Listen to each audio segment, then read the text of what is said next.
Louise Eugénie Alexandrine Marie David, plus connue sous le nom d'Alexandra David Néel, née le 24 octobre 1868 à Saint-Mandé, morte à près de 101 ans le 8 septembre 1969 à Digne-les-Bains, est une orientaliste, tibétologue, chanteuse d'opéra et féministe, journaliste et anarchiste, écrivaine et exploratrice franc-maçonne et bouddhiste française.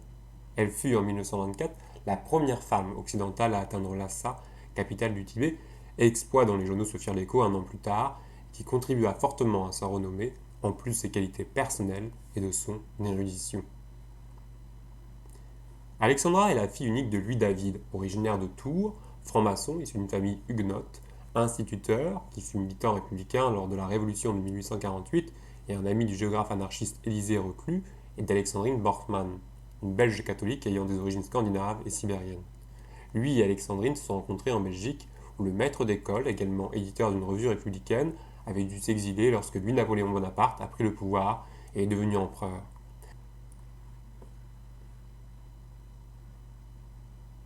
Bénéficiant de l'amnistie de Napoléon III, le proscrit rentre à Paris avec Alexandrine en 1859, épousé quelques années plus tôt sur les conseils de son ami Sincère-Loli, ancien maire de Tours, franc-maçon et notaire qu'il connaissait depuis l'époque touraine. En Belgique, lui et Alexandrine David avaient d'ailleurs vécu après leur mariage dans la même maison que la famille Loli de 1856 à 1859 environ. Entre l'époux désargenté et l'épouse qui n'héritera de son père que bien plus tard, la naissance d'Alexandra en 1868 ne fait qu'augmenter les motifs de tension. Ainsi, alors que sa mère veut qu'elle reçoive une éducation catholique, son père la fait secrètement baptiser dans la foi protestante. En 1871, révolté par l'exécution des derniers communards devant le mur des fédérés au cimetière du Père-Lachaise à Paris, Louis David y emmène sa fille, alors âgée de 2 ans, Eugénie, future Alexandra, pour qu'elle voie et n'oublie jamais la férocité des hommes. En 1873, les David s'expatrient à nouveau en Belgique. Ils s'installent en 1874 à Bruxelles, dans la commune d'Ixelles, 17 rue de Dublin, 17 puis 105 rue Feder. En dehors des cours de piano et de chant, la fillette de 6 ans s'absorbe dans la lecture des récits de voyage de Jules Verne et rêve de pays lointains en feuilletant l'atlas que son père lui a offert. Pour que la jeune fille reçoive une éducation rigoureuse, elle est envoyée par son père dans un pensionnat calviniste. Vers sa 10e année, elle est victime d'une crise d'anémie, ce qui amène ses parents à l'inscrire dans un pensionnat catholique au couvent du Bois Fleuri. Avant même l'âge de 15 ans, Alexandra s'inflige un nombre d'austérités extravagantes, jeûnes, tortures corporelles, recettes puisées dans des biographies de saintes, ascètes trouvées dans la bibliothèque de l'une de ses parentes, qu'elle relate dans Sous des nuées d'orage, paru en 1940. À 15 ans, en vacances avec ses parents à Ostende, elle fugue et gagne le port de Flessingue, en Hollande, pour essayer d'embarquer vers l'Angleterre. Le manque d'argent l'oblige à renoncer. Durant toute son enfance et son adolescence, elle côtoie Élisée Reclus, qui l'amène à s'intéresser aux idées anarchistes de l'époque, Max Stirner, Michael Bakunin, et aux féministes qui lui inspirent la publication de Pour la vie en 1898. Elle devient d'ailleurs une libre collaboratrice dans La Fronde, journal féministe créé par Marguerite Durand et géré comme une coopérative par des femmes. Elle participe également à diverses réunions du Conseil national des femmes françaises ou italiennes, mais elle rejette en revanche certaines des positions prônées lors de ces réunions, par exemple le droit de vote pour les femmes, préférant la lutte pour l'émancipation économique. Alexandra s'éloignera d'ailleurs de ces oiseaux aimables au précieux plumage, ces féministes venant pour la plupart de la haute société, et oubliant selon elle les dures conditions de vie auxquelles la plupart des femmes sont astreintes. Parallèlement, à partir de 1893, elle fréquente la franc-maçonnerie et atteindra le 30e degré dans le rite écossais ancien accepté. Elle participe à la fondation de la première obédience mixte du monde, constituée à l'initiative de Maria Desrenne et de Georges Martin, la grande loge symbolique écossaise, droit humain. En 1889, à sa majorité, 21 ans, elle se convertit au bouddhisme, notamment cet événement dans son journal intime, paru en 1986 sous le titre de La lampe de sagesse. La même année, pour se perfectionner en anglais, langue dont la maîtrise est indispensable à une carrière d'orientaliste, elle part à Londres, où elle fréquente la bibliothèque du British Museum et fait la connaissance de divers membres de la Société théosophique. L'année suivante, elle va à Paris pour s'initier au sanskrit et au tibétain et suit les cours d'Édouard Foucault, d'Hervé de Saint-Denis et de son successeur Édouard Chavannes, ainsi que de ceux de Sylvain Lévy au Collège de France. Elle suit aussi des cours à l'école pratique des hautes études, sans toutefois y passer l'examen. Pour son biographe, Jean Chalon, c'est au musée Guimet que naît la vocation d'orientaliste et de bouddhiste d'Alexandra David-Néel. Son intérêt pour ce musée remonte à l'inauguration de celui-ci le 20 novembre 1889. Quelques 10 ans plus tard, le 27 juin 1898, au même musée, elle assiste à une cérémonie bouddhique conduite en présence de Georges Clemenceau par un lama mongol proche du 13e Dalai Lama, Algvan Dorje. assisté de Bouddha Ragdanov. Il donne également un exposé sur le bouddhisme en mongol, traduit en russe par Ragdanov, puis du russe en français par Joseph Deniker. Alexandra Davinel pose timidement quelques questions. De 1895 à 1902, Alexandra Davinel est cantatrice. À la station de son père, Alexandra Davinel entre au Conservatoire royal de Bruxelles où elle étudie le piano et le chant. Elle reçoit un premier prix de chant. Pour aider ses parents qui connaissaient des revers de fortune, elle occupe sous le nom d'Alexandra Myrial, inspiré du nom de Myriel, un personnage des Misérables de Victor Hugo, l'emploi de première chanteuse à l'opéra d'Hanoï, en Indochine.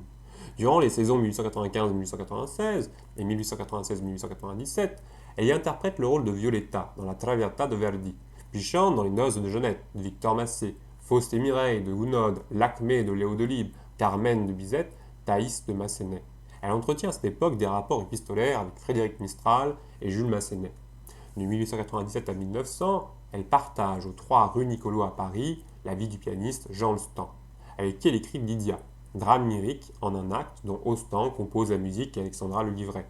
Elle part chanter à l'Opéra d'Athènes de novembre 1899 à janvier 1900, puis en juillet de la même année à l'Opéra de Tunis, ville où elle rencontre peu après son arrivée un cousin éloigné, Philippe Néel, ingénieur en chef des chemins de fer tunisiens et son futur époux. Elle abandonne sa carrière de chanteuse à l'été 1902, à l'occasion d'un séjour de Jean Stan à Tunis et assure pendant quelques mois la direction artistique du Casino de Tunis, tout en poursuivant ses travaux intellectuels. De 1893 à 1899, Alexandra Davinel, qui ne fait pas mystère de ses idées féministes et anarchistes, écrit sous le pseudonyme de Mitra, un gardien de l'ordre divin dans la littérature védique. Des articles pour des revues, notamment le Lotus Bleu, la revue française de la Société théosophique, et l'Étoile socialiste, revue populaire hebdomadaire du socialisme international. De 1900 à 1908, elle publie plusieurs articles sous le pseudonyme d'Alexandra Myrial, dont une étude dans le Mercure de France, sur le pouvoir religieux au Tibet et ses origines. Toujours sous pseudonyme, qu'elle utilise lors de ses tournées de cantatrice, elle écrit en 1901 et 1902 un roman intitulé Le Grand Art, peinture satirique des milieux artistiques de la fin du XIXe siècle qui n'emballe pas les éditeurs. En 1904, alors qu'elle va épouser Philippe Néel, elle renonce à le publier en raison de passages trop autobiographiques.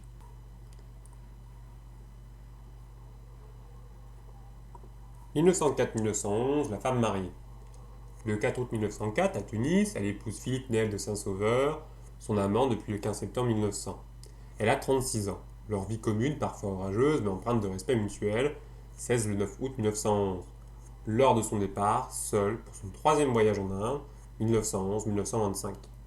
Le 2e s'étant effectué pendant un tour de chant. 3 ministères l'aident à financer ce voyage d'études. Alexandra ne veut pas d'enfant. Elle a conscience que les charges de maternité sont incompatibles avec son besoin d'indépendance et son goût des études. Elle promet à Philippe de regagner le domicile conjugal dans 18 mois. Ce n'est que 14 ans plus tard, en 1925, que les époux se retrouveront. Et se sépareront à nouveau au bout de quelques jours. Alexandra étant revenue avec son compagnon d'exploration, le jeune Yalma Apur Yongdan, dont elle devait faire son fils adoptif en 1929. Pour autant, les 2 époux entamèrent, après cette séparation, une abondante correspondance qui ne cessera qu'avec la mort de Philippe Néel le 8 février 1941. De ces échanges subsistent nombre de lettres écrites par Alexandra et quelques lettres écrites par son mari. Beaucoup ont été brûlées ou perdues lors des tribulations d'Alexandra pendant la guerre civile chinoise au milieu des années 40. Selon l'universitaire Michel Renard, les voyages et séjours d'Alexandra Davinel auraient été impossibles sans le soutien financier de Philippe Néel.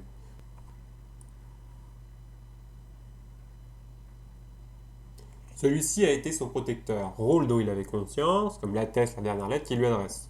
Certes, selon Joël Désiré Marchand, Alexandra a bénéficié dans les années 1890 d'un héritage légué par sa marraine.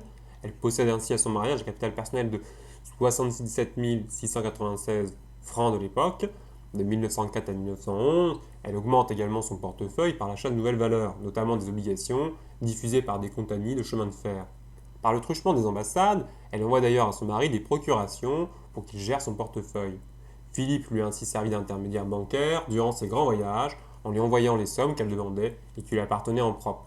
Mais il refusera pas de l'aider financièrement lorsque, isolée et démunie, elle en aura plus besoin lors de son séjour en Inde en 1924-1925 après son voyage à Lhasa. À partir de 1909, Alexandra se recentre sur les études asiatiques et cherche à se faire connaître comme érudite. Elle signe sous son nom de jeune fille, Alexandra David, plusieurs articles dont Les bouddhistes européens dans Le Soir de Bruxelles du 16 octobre 1909 et son premier essai, Le modernisme bouddhiste et le bouddhisme du Bouddha, paru chez Félix Alcan en 1911. Il faudra attendre encore une décennie pour connaître enfin le succès sous le nom d'Alexandra Davinel. 1911-1925, le périple indo-tibétain. Arrivée au Sikkim en 1912, elle a 43 ans. Elle se lie d'amitié avec Singjong Tulku Nagyal, le fils aîné du souverain, Chogyal, de ce royaume, qui deviendra un état de l'Inde, et se rend dans de nombreux monastères bouddhistes pour parfaire sa connaissance du bouddhisme. En 1914, elle rencontre dans un de ces monastères le jeune Apur Yongden, âgé de 15 ans, dont elle fera en 1929 son fils adoptif. Tous deux décidèrent de se retirer dans une caverne transformée en ermitage à plus de 4000 mètres d'altitude au nord du Sikkim. Sikdeong, alors chef spirituel du Sikkim, est envoyé à la rencontre d'Alexandra Davinel par son père, le Maharaja du Sikkim. Lors de cette première rencontre, l'entente entre eux est immédiate. Sikdeong, avide de réforme, écoute les conseils d'Alexandra Davinel et avant de repartir à ses occupations, lui laisse le lama Kazidawa Samsap comme guide, interprète et professeur de tibétain. Par la suite, Sikdeong confie à Alexandra Davinel que son père souhaite qu'il renonce au trône en faveur de son demi-frère. Le lama Kazidawa Samsap accompagne Alexandra Davinel à King Longpang, où elle se rend pour rencontrer le 13e Dalai Lama en exil. Elle est reçue en audience le 15 avril 1912 et croise dans la salle d'attente Eikai Kawaguchi, un moine bouddhiste japonais qu'elle retrouvera au Japon. Le Dalai Lama la reçoit accompagné de l'indispensable interprète et lui conseille fortement d'apprendre le tibétain, un avis qu'elle suivra. Le Dalai Lama est très intrigué par sa conversion au bouddhisme. Une occidentale, connaissant la doctrine bouddhiste, lui paraissait quelque chose d'inconcevable. Si elle s'était volatilisée dans l'air alors qu'elle lui parlait, il aurait été moins abasourdi, rapporte-t-elle. David Adnel provoquera son irréalité en affirmant être la seule bouddhiste de Paris et son étonnement en lui apprenant que le Gatscherlopa, un livre tibétain sacré, a été traduit par Philippe-Édouard Foucault, un professeur au Collège de France. Elle demande nombre d'explications complémentaires que le Dalai Lama s'efforce de lui fournir, lui promettant de répondre à toutes ces questions par écrit. Fin mai, elle se rend à Lachen, où elle rencontre Lachen Gonchen Rinpoche, le supérieur du monastère de la ville, avec comme interprète improvisé Edward Hashowen, un pasteur protestant suédois qui remplace Kavid Dawa Samdup en l'absence de ce dernier. Elle vit plusieurs années à Lachen auprès d'un des plus grands Gonchen, dont elle a le privilège de recevoir l'enseignement. Surtout, elle en profite pour franchir à 2 reprises la frontière tibétaine, toute proche, et ce malgré l'interdiction. Dans sa caverne d'Anak Choret, elle s'exerce aux méthodes des yogis tibétains. Elle fait parfois tsam, c'est-à-dire fait retraite plusieurs jours durant sans voir personne. Elle apprend la technique du tumo, qui permet de mobiliser son énergie interne pour produire de la chaleur. À la suite de cet apprentissage, son maître, le Gonchen de la chaîne, lui donnera le nom de religieux de Yeshe Tome, lampe de sagesse, qui lui vaudra par la suite d'être reconnue par les autorités bouddhistes partout où elle se rendra en Asie. Alors qu'elle est en compagnie de Longchen Gonchen Rinpoche, Alexandra Davinel retrouve à la chaîne, le 29 mai 1912, Sikdeong, qui se trouve en tournée d'inspection. Ces 3 personnalités du bouddhisme ainsi réunies réfléchissent et travaillent à la réforme et à la progression du bouddhisme, comme le déclara le Gonchen.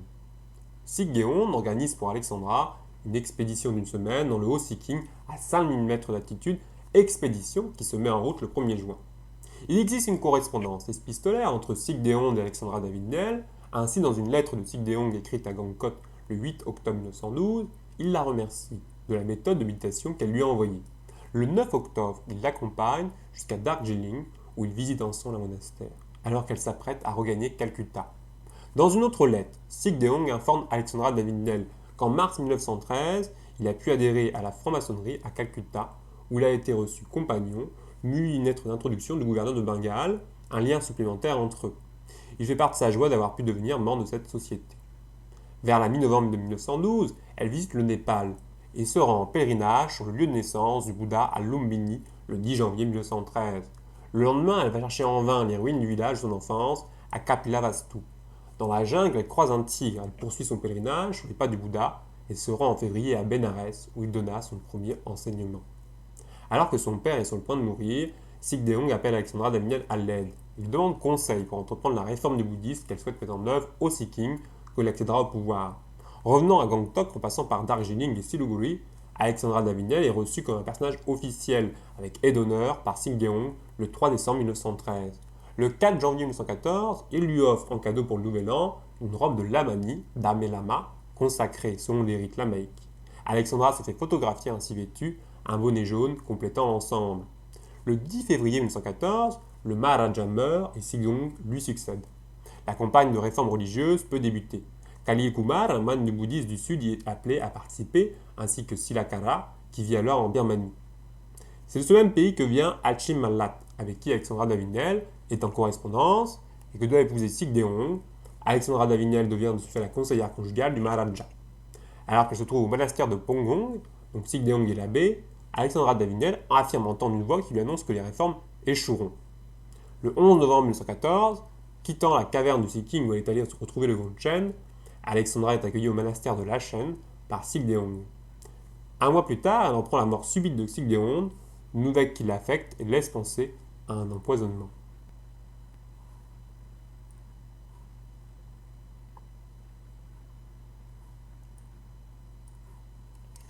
Le 13 juillet 1916, sans demander la permission à quiconque, Alexandra Davinel part pour le Tibet, en compagnie de Yongden et d'un moine.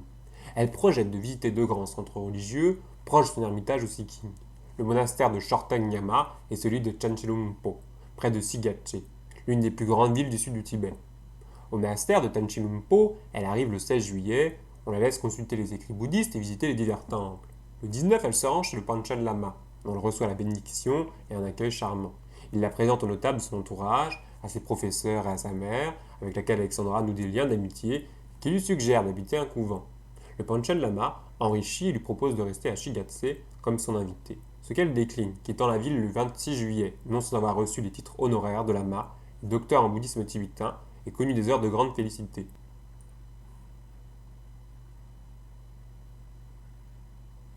Elle poursuit son escapade au Tibet, en visitant l'imprimerie de Nartang, avant de rendre visite à un âne à chouette qui l'a invité près du lac Motontang. Le 15 août, elle est reçue par un lama à Tranglung. À son retour au Sikkim, les autorités coloniales britanniques, poussées par des missionnaires exaspérés par l'accueil réservé à Alexandra par le Panchen Lama et mécontents de ce qu'elle ait renié leur interdiction de pénétrer au Tibet, lui notifient un avis d'expulsion. Comme il est impossible de rentrer en Europe en pleine guerre mondiale, Alexandra et Nongden quittent le Sikkim pour l'Inde puis le Japon. Elle y rencontre le philosophe Eikai Kawaguchi, qui quelques années plus tôt avait réussi à rester 18 mois à Lhasa sous un déguisement de moine chinois. Alexandra et Yongden partent ensuite pour la Corée, puis Pékin en Chine. De là, ils choisissent de traverser la Chine d'est en ouest en compagnie d'un lama tibétain haut en couleur. Leur périple dure plusieurs années à travers le Gobi, la Mongolie, avant une pause de 3 ans, 1918-1921, au monastère de Kumbum, au Tibet, où Alexandra, aidée de Yongden, traduit la célèbre Prajnaparamita.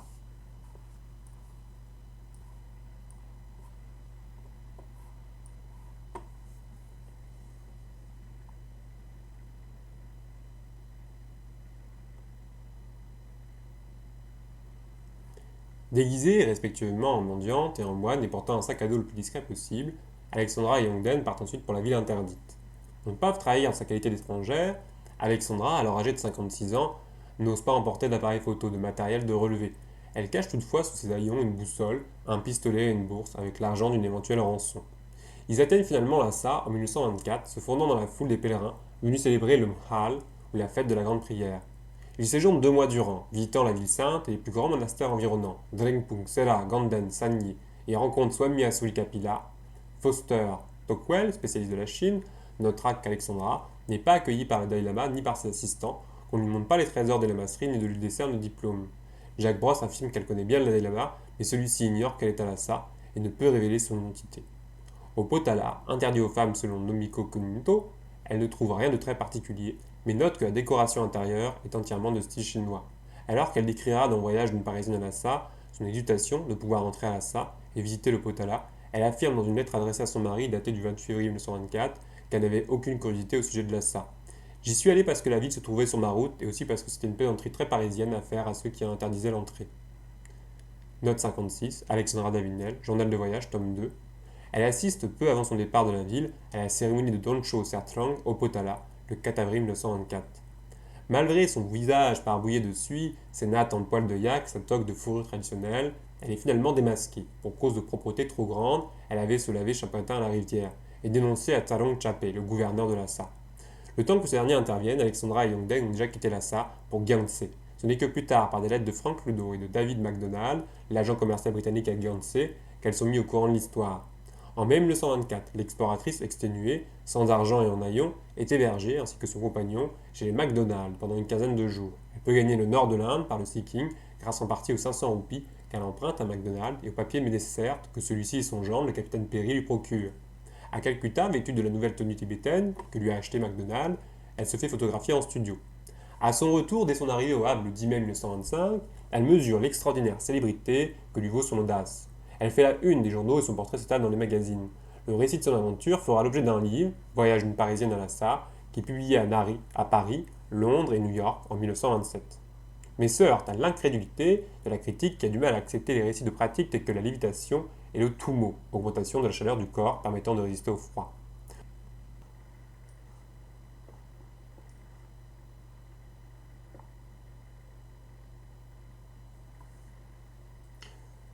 Rentrée en France en 1925,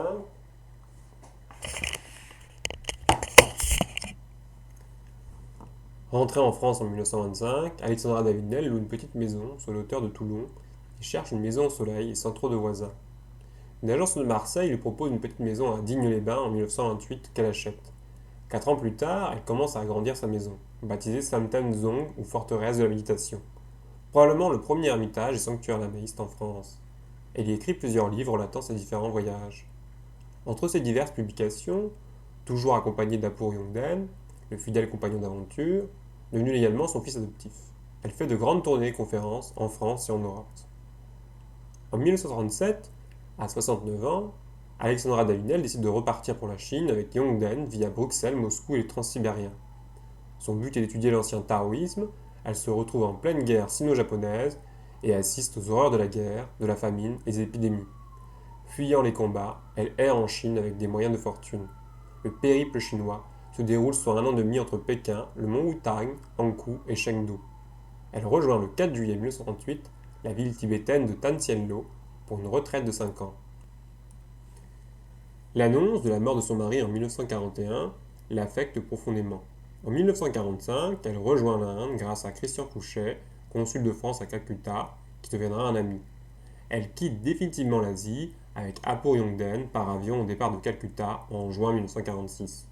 Le 1er juillet, ils arrivent à Paris, où ils restent jusqu'en octobre, puis rejoignent Digne-les-Bains. À 78 ans, Alexandra Davinel rentre en France pour régler la succession de son mari, puis recommence à écrire depuis sa maison de Digne. En 1952, elle publie les textes tibétains inédits, anthologie de la littérature tibétaine, comprenant entre autres choses les poèmes érotiques attribués au 6e Dalai Lama. En 1953, les suit un ouvrage d'actualité, Le Vieux Tibet face à la Chine nouvelle, dans lequel elle donne un avis sûr et documenté sur la situation tendue dans les régions parcourues naguère par elle. Elle a la douleur de perdre brusquement Yongden le 7 octobre 1955. Selon Jacques Brosse, celui-ci s'est dit d'une forte fièvre de vomissement, qu'Alexandra attribue d'abord à une simple indigestion, tombe dans le coma pendant la nuit, et meurt foudroyée par une crise d'urémie, selon le diagnostic du médecin. Alors qu'elle vient d'avoir 87 ans, Alexandra se retrouve définitivement seule. Les cendres de Yongden sont déposées dans l'oratoire tibétain de Sangtengzong en attendant d'être jetées dans le Gange, avec celles d'Alexandra après sa mort. Avec l'âge, Alexandra souffre de plus en plus de rhumatismes articulaires qui l'obligent à marcher avec des cannes. Je marche sur mes bras, disait-elle. Son rythme de travail ralentit, elle ne publie rien entre 1955 et 1956, et en 1957 seulement la troisième édition des Initiations lamaïques. En 1964, à 95 ans, Alexandra dédie son dernier ouvrage, 40 siècles d'expansion chinoise, à son collaborateur fidèle, Yongden, mort quelques 10 ans plus tôt. À 100 ans, elle demande le renouvellement de son passeport au préfet des Basses-Alpes. Elle s'éteint le 8 septembre 1969 à presque 101 ans. Ses cendres sont transportées à Bénarès en 1973 par Marie-Madeleine Perronnet pour être dispersées avec celle de son fils adoptif dans le Gange. Avec elle, Alexandra Davinel laisse une œuvre sur le bouddhisme tibétain très importante. Elle nous plonge dans une quête de sens, une quête de soi. Son œuvre nous explique aussi toutes les techniques et le cheminement des moines tibétains pour atteindre l'illumination. En cela, elle contribue fortement à toutes les connaissances qui plus tard vont émerger en France, portant sur les états de conscience modifiés et sur la compréhension de celles-ci au travers des siècles. Prendre connaissance de l'œuvre d'Alexandra David-Néel aujourd'hui, c'est se replonger dans la quête, dans l'expérience de plusieurs centaines de personnes à travers le monde qui ont cheminé dans les dédales de l'esprit au travers du temps.